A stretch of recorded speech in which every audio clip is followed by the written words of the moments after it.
In the mid-2010s, Hollywood was betting big on star-driven sci-fi spectacles, with films like Gravity and The Martian proving that realism-grounded space stories could draw massive audiences.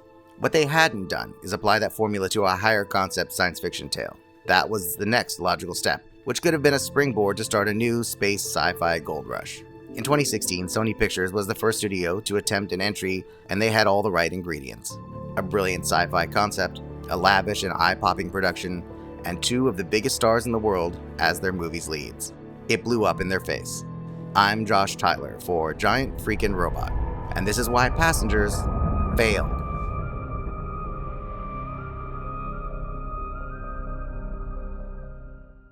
The script for Passengers had been floating around Hollywood since 2007. Written by John Spates, it made the blacklist and was praised for its Twilight Zone-style twist. In it, one man wakes up alone on a deep space colonization ship, and after a year of isolation, he dooms another passenger to the same fate by secretly waking her up, just so he doesn't have to be lonely. Creepy? Yes, but also bold.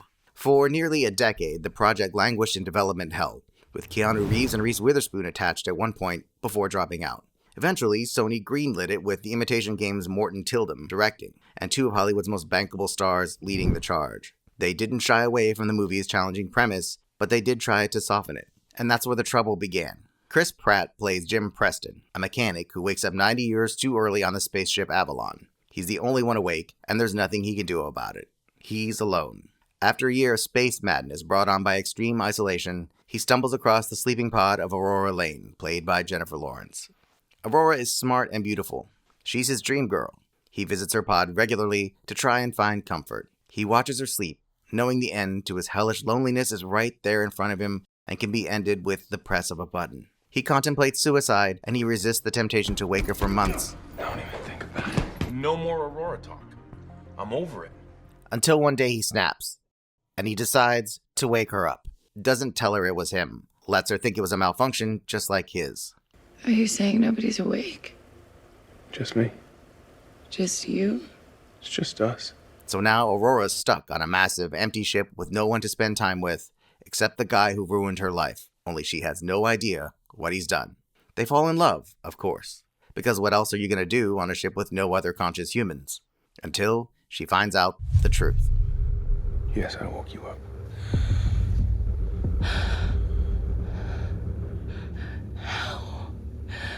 How could you do it? Passengers needed to exceed $300 million globally to break even, a threshold it barely met with $303 million worldwide, including $100 million domestically. Released on December 21st, 2016, it opened to $14.9 million over the Christmas weekend, but faced stiff competition from Rogue One, a Star Wars story, which dominated the holiday box office. Strong word of mouth might have helped it, but it got the opposite of that.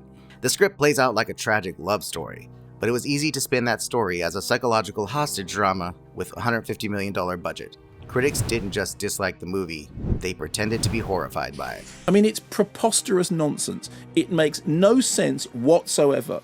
They did that because it was 2016, and the Me Too movement was just months away from exploding into the mainstream. Reasonable discussion of the way women were treated had already begun giving way to full-on mindless misandry. So, Passengers was used by activists as fuel to further that agenda, and critics, always quick to jump on the latest grifter bandwagon, were happy to use the movie as their way into that clique. That's not what this movie is, though. What the studio wanted was a sweeping, romantic blockbuster. What they had was a smart, thoughtful, high-concept sci-fi film built around the reality of human nature. Rather than preparing audiences for what the movie was, the studio decided to make things worse by producing trailers that hid its real story entirely. They sold it as two people accidentally woken from hibernation, fighting for survival, a tragic, sexy, slow-burn epic. When audiences found out that was a lie, it only made it easier for them to turn on it. Stay away from me.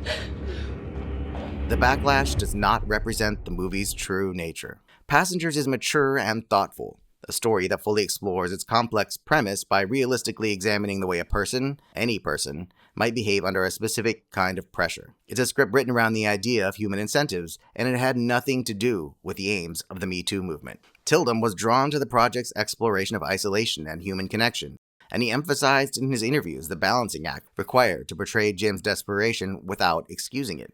He does that perfectly. Spates and Tildum tried to address the central controversy in post-release discussions, defending the plot point as a deliberate moral dilemma intended to spark debate about human behavior in extreme circumstances. In a 2016 press conference, they highlighted how Pratt and Lawrence's involvement brought depth to the characters, with Lawrence noting the script's challenge in blending romance with ethical gray areas.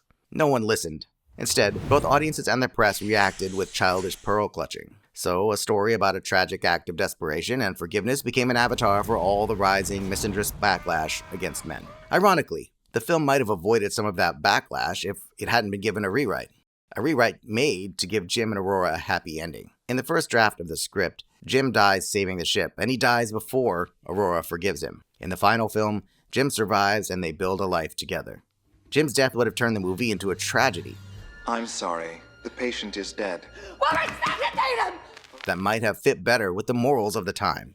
But in a strange way, that would have been the easy way out. It would have dodged questions of what Aurora does next, now that she knows what Jim did. By allowing Jim to survive, she had to deal with whether to live her life alone or forgive the man who ruined it. Anyone who thinks they'd have made a decision different than the one Aurora makes is probably fooling themselves. But audiences of the time didn't want mature. They wanted to fool themselves. There were other changes along the way that might have helped dull the activist blade of cancel culture that descended on the film.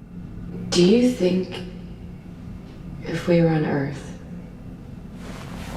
that I would ever even look at you? Early versions reportedly structured the narrative differently, starting with Aurora's perspective to heighten the reveal of Jim's actions, but the final cut prioritized Jim's loneliness from the outset, specifically to more directly engage with the complex moral questions raised by the movie's premise. The failure of Passengers and the backlash against it basically ended the promising film directing career of Morton Tildum.